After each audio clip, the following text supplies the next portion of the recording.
In this video, we will show you how to turn on classic chat text size on Discord, step by step.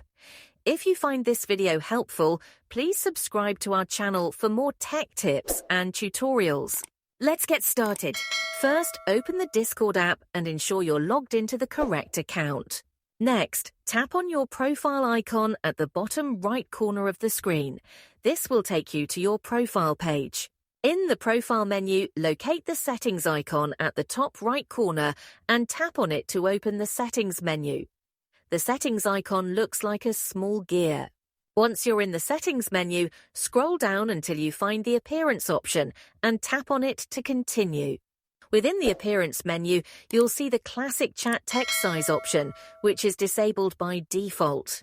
Finally, simply tap on the classic chat text size option and confirm by tapping Save at the top right corner. And that's it. You've successfully turned on classic chat text size on Discord. Thanks for watching and see you in the next video. Don't forget to like and subscribe for more helpful tutorials.